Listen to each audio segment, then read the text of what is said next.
3 years ago, I had it all. A six-figure job, a penthouse with a view of the city, and a fiancé who looked like he'd stepped out of a cologne ad. Now, I'm richer, happier, and let's just say that cologne model. He's selling used cars in Nebraska. But I'm getting ahead of myself. Let's start with the day I learned the hard way that success isn't a ladder. It's a game of Jenga. I'm Clara Voss, 30. You've probably seen my TED Talk about female entrepreneurship or the Forbes article calling me the queen of comebacks. What you haven't seen? The receipts, the lies. The night I almost threw my laptop into the Hudson River. But let's rewind. Let me tell you how a girl from a trailer park in Ohio became a cautionary tale, and then a CEO. I grew up in a town where success meant not getting pregnant before 20. My mom worked 3 jobs, and my dad, let's just say his idea of parenting was leaving lottery tickets under my pillow for good luck. But I was stubborn. Straight A's, scholarships, the whole cliche. By 25, I'd built Lux Strategies, a branding firm that made startups look like Fortune 500 companies. We had clients in Paris, Dubai, and then there was Ethan. Ethan Cole. Charming, Harvard MBA, and a smile that could make a nun Venmo him her life savings. He proposed on a private yacht. I said yes. Then I made my first mistake. I introduced him to my business partner, Mara. It all began with a text. We need to talk. Classic, right? Turns out my fiancé wasn't just planning our wedding. He was planning his exit strategy with my business partner. The one I'd handed half my company to because, hey, feminism means trusting other women. Spoiler, she wasn't a feminist. She was a sociopath with a spreadsheet. Mara was my ride or die. We met in a coding boot camp where she debugged my existential crisis and my JavaScript. When I started Lux, she was my first hire. We'd work until 2 a.m., fueled by Red Bull and delusions of grandeur. Then Ethan suggested we bring him on as CFO. Power trio, he said. Trust me, he said. It started small, missing invoices, unexplained wire transfers. When I confronted them, Ethan spun it like I was the problem. You're paranoid, Clara. Stress is aging you. Classic gaslighting with a side of nagging. But the final blow? The IRS letter. Turns out Mara had been funneling money into offshore accounts. In my name. Overnight, I lost everything. The penthouse? Repossessed. My clients? Ghosted. Even my dog walked out. Kidding, but close. Nothing bonds people like embezzling $250,000 and framing you for tax fraud. By the time I realized, my reputation was ash. My bank account was a meme. And my Instagram? Let's just say the comments section became a support group for schadenfreude addicts. But here's the twist. Losing everything? Best thing that ever happened to me.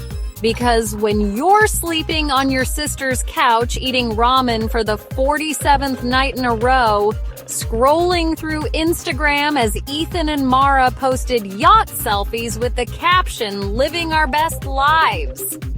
I cried for a week. Then I got angry.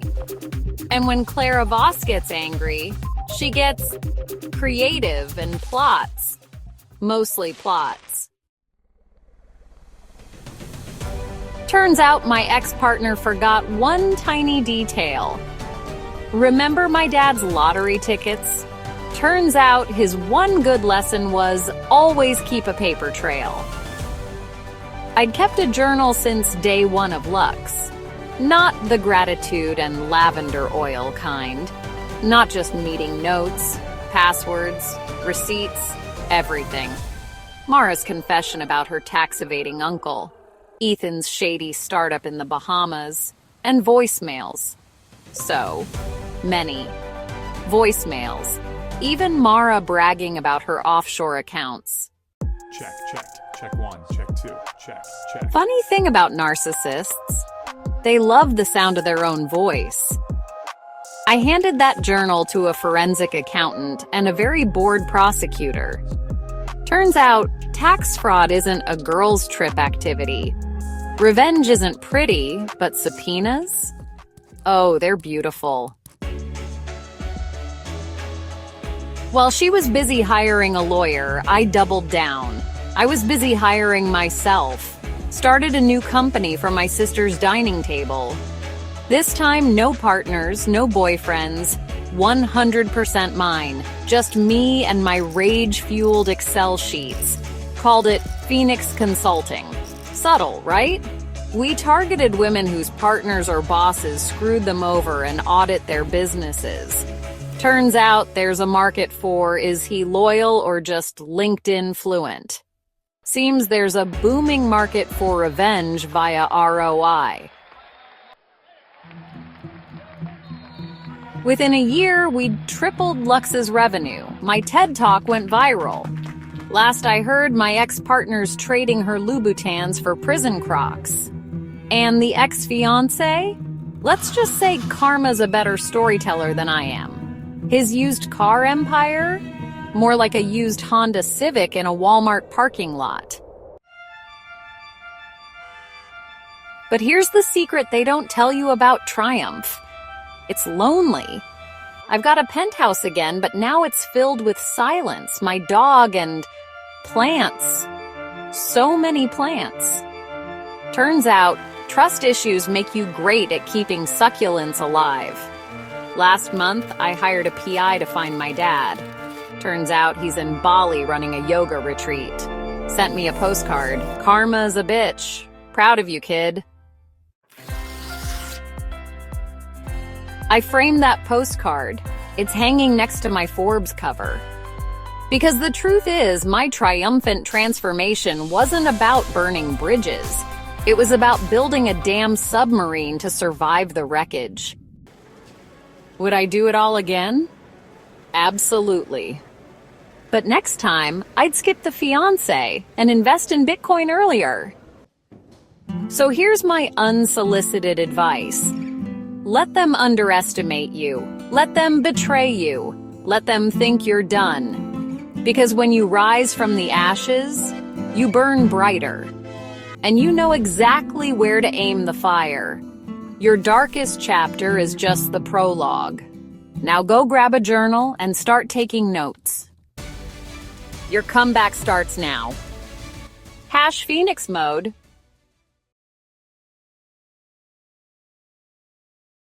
Welcome to the deep dive. Today we're digging into a piece you sent over by Clara Voss called The Dark Secrets Behind My Triumphant Transformation. Yeah, this one really grabbed me. Me too. What stood out right away, and probably for you listening too, is just how dramatically Clara's life changed. Absolutely. I mean, you read her account, and just 3 years back, she seemed to have it absolutely all figured out. Right. Running this six-figure firm, Lux Strategies, living in a penthouse, the whole city view thing. Mm-hmm. The kind of success loads of people dream about. And she was engaged to someone she kind of jokes looked like a cologne model. Yeah. It really sounds like the peak, like she'd totally made it. It does, doesn't it? Like, Yeah. That's the story right there. But then almost straight away, she sort of pulls the rug out. She says now she's actually doing even better, wealthier, happier. And the cologne model, fiancé. Apparently selling used cars somewhere in Nebraska. It's such a stark contrast. It really is. It tells you straight up, this isn't just about getting to the top. There were some major unexpected detours. Exactly. So our goal with this deep dive is really to unpack that whole journey, what actually went down, how she handled it, and maybe pull out some insights that, might resonate with our own lives. And the title alone, The Dark Secrets Behind My Triumphant Transformation, it definitely hints that the path wasn't exactly straightforward or easy. No kidding. It suggests there were some pretty big hurdles and maybe some, let's say, less conventional methods involved in the comeback. Which makes it all the more interesting to explore. Totally. And early on, she uses this metaphor that I thought was really effective. Success is like a game of Jenga. Oh, yeah. That immediately gives you this feeling of, like, instability lurking underneath, doesn't it? It really does. Even when it all looks perfectly stacked, one wrong move, one piece removed. And the whole thing could wobble or even crash down. It's such a simple but clever way to put it. It speaks to how interconnected things are, right? Your job, your relationships, your finances. Mm-hmm. And how one little problem can just cascade. Success isn't always as rock solid as it looks from the outside. So to really get the scale of this transformation, we should probably look at where she started, because it wasn't the penthouse life initially. Right. Very different beginnings. She talks about growing up in Ohio, in a trailer park. Yeah, her mom working 3 jobs, just grinding. And her dad, well, his idea of support was apparently giving her lottery tickets. Which, you know, isn't exactly the launch pad you'd associate with a future high-flying CEO. Definitely not. But that background, it really highlights her drive, I think. Oh, absolutely. It sets up this idea that she had to fight for everything. Nothing was handed to her.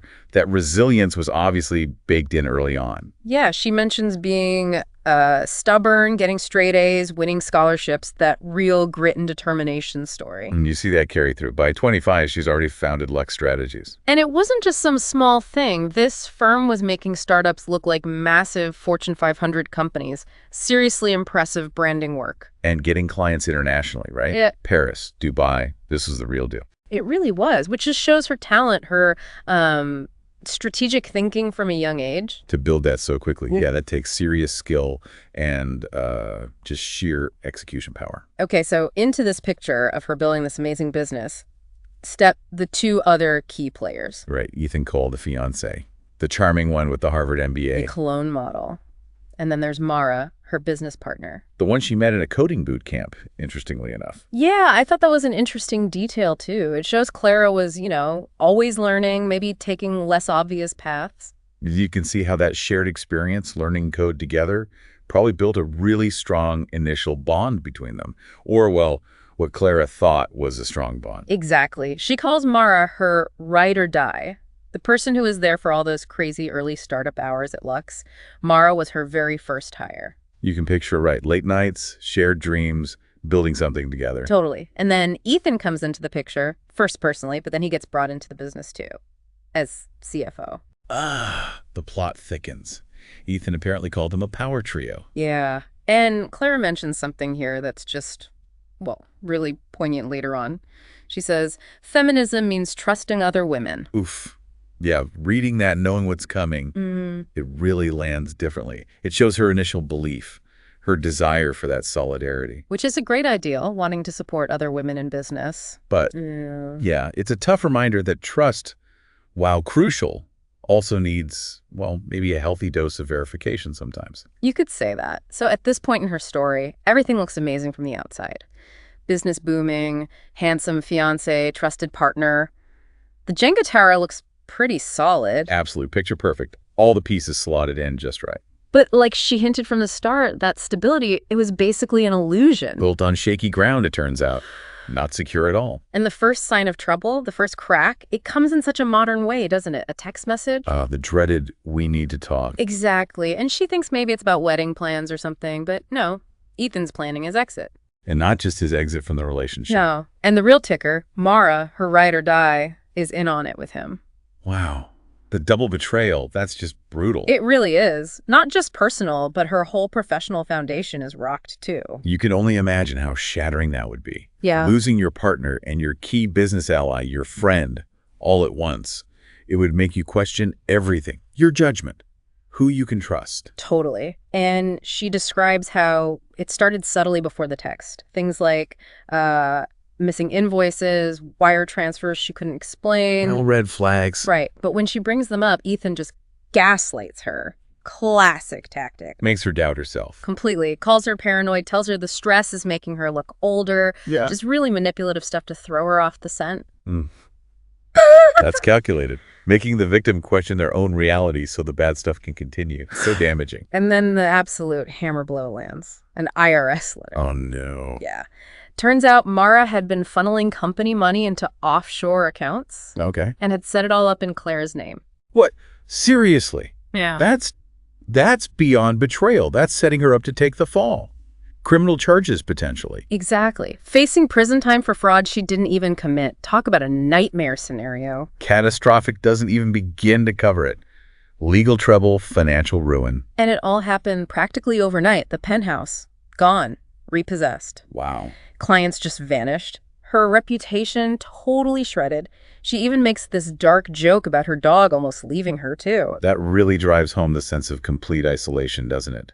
Hitting rock bottom. It shows how fast everything can just collapse when that core trust is broken, especially in those really close relationships, personal and business. Highlights the fragility, even when things look so successful. She's really honest about that period. You know, Wow. ramen noodles on her sister's couch, seeing Ethan and Mara posting yacht selfies online.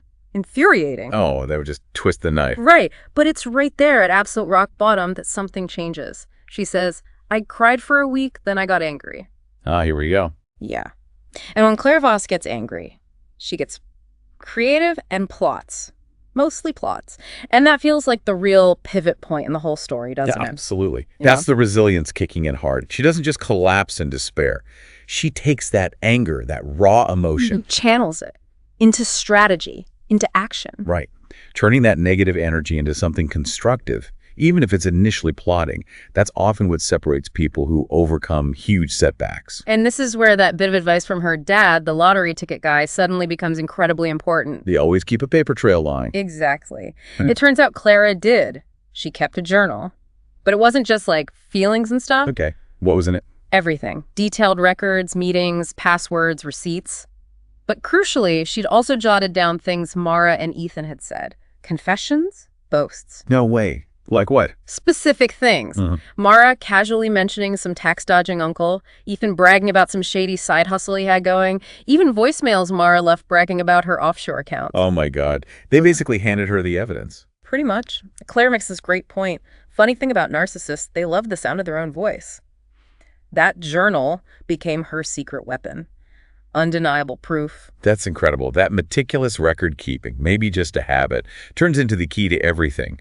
Her father's advice, maybe given casually, ends up being prophetic. It really underscores that idea, doesn't it? Documenting things, even small stuff, can suddenly become vital. It's like your own personal audit trail for life.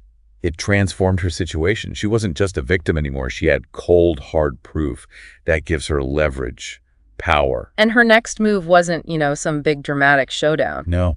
What did she do? Very calculated. She took that journal straight to a forensic accountant and then to a prosecutor. Smart, using the system. Yeah. She has this amazing line, revenge isn't pretty, but subpoenas, oh, they're beautiful. There's a certain strategic satisfaction there. You can feel it. It shows incredible clear-headedness under immense pressure, not reacting emotionally, but thinking strategically, legally. And while all the legal stuff was grinding away, she wasn't just sitting around. No, she got busy again. She started a new company right there from her sister's dining table, Phoenix Consulting. Phoenix Consulting, perfect name. Rising from the ashes. Exactly. And this time, she set it up differently. Key changes. Like what? No partners, no boyfriends involved, 100% ownership, just her and her words, her rage-fueled Excel sheets. After that betrayal. Totally understandable. Need for control, not wanting to be vulnerable like that again, at least not right away. And the business model for Phoenix, really interesting, especially thinking about entrepreneurial strategy. What was the angle? She specifically went after helping other women who'd been screwed over by partners and bosses, offering services to audit their businesses, find fraud, mismanagement. Wow. Turning her own nightmare into a niche service. That's brilliant. Right. She found this totally specific market need. Her tagline was basically revenge via ROI. Revenge via ROI. That's sharp. Memorable. It takes her pain and makes it a value proposition for others. Shows empathy and serious business smarts. And it worked. Big time. Within a year, Phoenix Consulting was making triple what Lux Strategies ever did. Triple. Wow.